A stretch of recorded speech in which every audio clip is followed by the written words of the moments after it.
Hello जनता, क्या हालचाल। I hope you all are doing well. आज हम देखने जा रहे हैं पाइथन से एकदम अलग टॉपिक, जो है हमारा how to cover maths backlog. Backlog जिनको नहीं पता है, बैकलॉग मतलब जो आपके चैप्टर्स रह गए हैं उन्हें कहते हैं हम बैकलॉग। तो हम इस वीडियो में देखेंगे कि आप कोई सी भी क्लास में हो, डजेंट मैटर, आपको अपने मैथ्स का अगर चैप्टर करने हैं तो क्या क्या प्रोसीजर हमें फॉलो करना होगा। सो स्टार्ट करते हैं, पर इससे पहले इस वीडियो में आपको थोड़ा कष्ट करना पड़ेगा कि आपको उठ के अपने मैथ्स की बुक एंड एक कॉपी लानी होगी विद पेन और पेंसिल। जाइए, आपके पास 5 सेकंड का टाइम है। 5, 4, 3, 2, 1। तो स्टार्ट करते हैं इस वीडियो को। सबसे पहले आपको अपने चैप्टर के नेम लिखने हैं, अगर आप कॉपी पे लिख रहे हो तो, वरना बुक में तो सारे नेम लिखे हुए हैं। ये सारे चैप्टर क्लास 11th के हैं। मैं as a perspective of class 11 student लेके चल रहा हूँ। तो उसने अपने सारे चैप्टर के नेम लिख लिए। फिर इनमें से आपके 30% सिलेबस डिडक्ट हुआ है, उसमें कुछ कुछ चैप्टर कम्प्लीटली डिलीट हुए होंगे, उन चैप्टरों को आप मार्क कर लीजिए। तो मैंने मार्क कर लिया इसे रेड से। फिर उन चैप्टरों को अपनी लिस्ट में से हटा दीजिए। अगर आप कॉपी भी लिख रहे हैं तो आपको पहले देख लेना है कि कौन कौन से चैप्टर डिलीट हुए हैं, फिर उनको आप लिखिए सिंपल।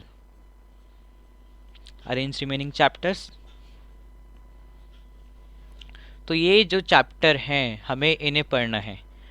अब इनमें से कुछ चैप्टर वो भी होंगे जिनमें हमें कुछ पोर्शन ही डिलीट हुआ है, तो उन पोर्शन को लिखने के लिए हमें इनमें थोड़ा स्पेस देना होगा। तो आप अपने नेक्स्ट पेज पे जाइए, या फिर जो बच्चे बुक्स में मार्क कर रहे थे आप अपनी कॉपी खोल लो और उसमें लिखो कि आपका ये चैप्टर है, और उनको चैप्टर को अरेंज कर लो।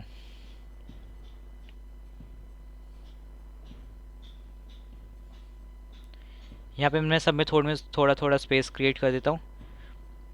तो ये हमारा स्पेस क्रिएट हो गया है। मैं इसमें लिख सकता हूँ कि हमारा कौन सा डिलीट पोर्शन है। आपको सेम टू सेम अपनी कॉपी में करना है। राइट रिमूव्ड पोर्शन लिखना स्टार्ट करें।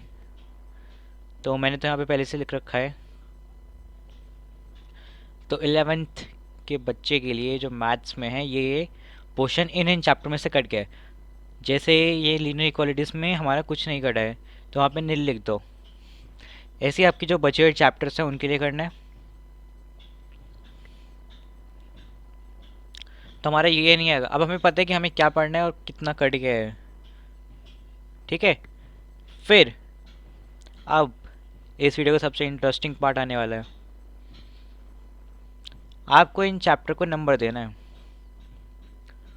बिल्कुल नहीं आता को आपको देना है 1 नंबर। इन चैप्टर के लिए आगे हम लिखेंगे, अभी बस देख लो।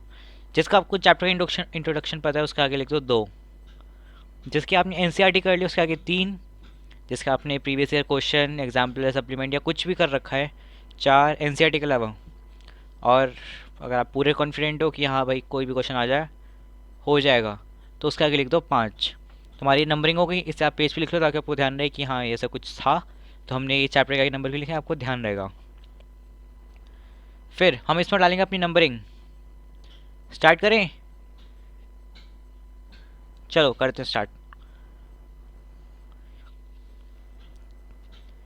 तो ऐसे ऐसे करके आपको कुछ अपनी नंबरिंग देनी है अपने पेन पेपर को लेकर। तो 5 का क्या था, मतलब हमने कुछ भी क्वेश्चन आ जाए हो जाएगा। और 1 मतलब इसका इंट्रोडक्शन तक नहीं पता, मतलब बिल्कुल भाई बस चैप्टर का नेम ही अभी अभी सुना है। 4 मतलब आपने कोई एनसीईआरटी के बाहर से कोई बुक कर रखी है, 4 वो है।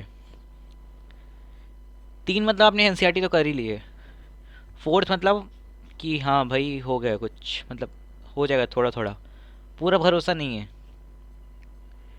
तो आपने अपने चैप्टर को नंबर दे दिए, बहुत बढ़िया। तो आपको इससे पता चल गया होगा कि आपको कैसे तैयारी करनी है और उसमें क्या क्या रहेंगे। तो आपके कुछ चैप्टर है जिनमें 5 है। चलो अभी बता ही देता हूँ आगे, फिर नेक्स्ट स्लाइड पे चलते हैं। फिर आपको अपना बनाना है टाइम टेबल या टू डू लिस्ट। ये टाइम टेबल या टू डू लिस्ट हमारे 3 तरीके से बनते हैं। फर्स्ट है हमारा daily, second weekly and third fortnight. Daily मतलब हम अपना रात को लिखेंगे कि हमें कल क्या करना है, क्या क्या लिखना है वो बताऊंगा। वीकली मतलब हमें जैसे बताना होगा कि इस वीक में मेरे 2 से 3 चैप्टर जो नहीं आते वो हो जाने चाहिए, और जो पिछले जो चैप्टर होंगे उन्हें रिवाइज कर लूँगा। फोर्टनाइट में आपको रखना चाहिए कि हाँ भाई 12 चैप्टर हैं, 12 में से 5 तो हो ही जाए, फोर्टनाइट मतलब 14 दिन में। तो डेली पे चलो पहले डेली देखते हैं। हटाओ इस वीकली को, फोर्टनाइट को हटाते हैं, डेली को सेंटर में लाएंगे हम, और ये टू डू लिस्ट को भी थोड़ा बड़ा कर लेते हैं। तो ये हो गया। देन अब हमें इसमें क्या लिखना है और कैसे लिखना है। तो देखो सबसे पहले a new chapter every day, मतलब जिस पे आपने एक एक नंबरिंग दी थी कि ये चैप्टर आपको बिल्कुल नहीं पता, इंट्रोडक्शन तक नहीं पता, तो न्यू चैप्टर एवरी डे कैसे करेंगे। जैसे आपने लिख लिया रात को कि कल मुझे इस चैप्टर का इंट्रोडक्शन, मतलब एक बार बुक रीड कर लो या फिर कोई वीडियोस देख लो वन शॉट, जिससे आपको पता लग जाए कि हाँ चैप्टर में होने क्या वाला है, वो कर लिया। फिर आपने नेक्स्ट डे अपनी एनसीईआरटी कर ली। एनसीईआरटी में जैसे 4 वर्कशीट है तो 2 वर्कशीट एक साथ, 2 वर्कशीट एक साथ। फिर वो करने के बाद आप थर्ड डे पे आए। थर्ड डे पे आपने क्या कर लिया, कोई सप्लीमेंट कर लिया, अच्छे खासे क्वेश्चन सप्लीमेंट से भी निकाल दिए। और फोर्थ डे पे आपको ऑनलाइन बैठना है, या फिर अगर कोई बुक है मतलब जिसमें सिर्फ एमसीक्यू क्वेश्चंस हो, उन्हें कर लो एक बार सारे। तो फिर आपका वो 1 से लेकर पूरा 5th वाली कैटेगरी तक पहुंच जाएगा, मतलब कोई भी क्वेश्चन आ जाए आराम से हो जाएगा। अब ये न्यू चैप्टर के लिए हो गया, प्लस हमें अपना चैप्टर 2 भी रिवाइज्ड, मतलब जो हमारा चैप्टर 4 नंबर पे है, ये जो 5 नंबर पे है, 4-5 नंबर मतलब कि जो जिसकी सप्लीमेंट कर रखी है पर इतना भरोसा नहीं कि हाँ भाई सारे क्वेश्चन हो जाएंगे, तो उन्हें आपको डेली रिवाइज करना है कोई एक चैप्टर। उस एक चैप्टर को आप 2 दिन दे सकते हो, 3 दिन दे सकते हो अपने हिसाब से, कि आज जैसे सेट्स चैप्टर है तो उसकी मुझे रिवाइज करना है। रिवाइज कैसे करना है वो भी बताऊंगा मैं। चलो अब हम चलते हैं वीकली पे। वीकली में क्या करना है, number of chapter to be done in 7 days. पहले से अपना गोल बना लो कि हाँ भाई इस हफ्ते मेरे को ये चैप्टर्स कंप्लीट करने हैं, प्लस जो चैप्टर मेरे हो चुके हैं उन्हें रिवाइज भी करना है। रिवाइज कैसे करेंगे, जो उन चैप्टर्स के आपको सॉल्ट एग्जाम्पल कर लो एनसीईआरटी में से, आर डी शर्मा की मिसलिनियस एक्सरसाइज कर लो, या फिर प्रीवियस क्वेश्चन पेपर उठा लो उन्हीं चैप्टर्स के, वो कर लो। फोर्टनाइट में तो सबसे पहले आपको क्या करना है, फोर्टनाइट में लिखना है कि भाई हमारे ये 6 चैप्टर है, मेरे को ये 6 चैप्टर करने हैं। फिर उन्हें 2 वीक्स में डिवाइड कर दो, 6 चैप्टर प्लस आपको रिवाइज चैप्टर भी करने सारे, 2 वीक में डिवाइड करने के बाद आपको फिर अपना डेली का टाइम टेबल या फिर टू डू लिस्ट बनाना होगा। ठीक है, तो हमारा टू डू लिस्ट का हो गया, ईच चैप्टर एवरी डे भी हो गया, a new topic every day. Important thing जो हमें रिमेंबर रखनी है मैथ्स को पढ़ते समय, क्या है वो, you have to make a separate notebook for formulas and write the formula at the end of a day. मतलब आपने जैसे आज एक नया चैप्टर करा और एक चैप्टर रिवाइज कर लिया, तो जो भी उसमें फॉर्मूलाज आए रात को 2 मिनट लगा के एक अलग से नोटबुक लो पतली सी, उसमें फॉर्मूला लिख लो, ताकि जब भी आपको कोई चैप्टर ऐसे रिवाइज करना या उसके क्वेश्चन करने होंगे तो एक बार उस नोटबुक को खोला, फॉर्मूले देख लिए एंड फिर क्वेश्चन कर लिए।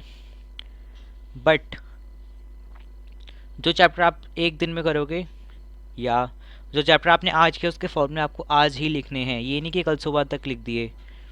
फिर जो नेक्स्ट इंपॉर्टेंट थिंग है और लास्ट, वो है रिवाइज एवरी मॉर्निंग। मतलब आपने वो अपनी नोटबुक उठा ली और इसको हर मॉर्निंग आप रिवाइज करते रहे, एक बार सारे फॉर्मूले देख लिए दोबारा दोबारा दोबारा, ऐसे करके अपने आपको सारे फॉर्मूले रिवाइज करने हैं फोर्टनाइट तक। मतलब आपने जहाँ तक का प्लान बनाया है हर दिन फार्मूला, क्योंकि हर दिन कुछ कुछ ऐड होंगे और जो पुराने होंगे वो भी रिवाइज होते रहेंगे।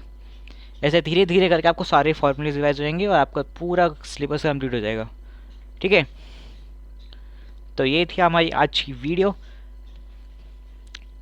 नेक्स्ट वीडियो आएगी कौन सी, लिस्ट एंड डिक्शनरीज या फिर क्लास 10 की ट्रिग्नोमेट्री, लेट्स सी कौन सी पहले बन जाती है। तो मिलते हैं आपसे अगली वीडियो, तब तक के लिए your enemy George 045 signing off. खत्म। Bye bye, tata, goodbye, गया।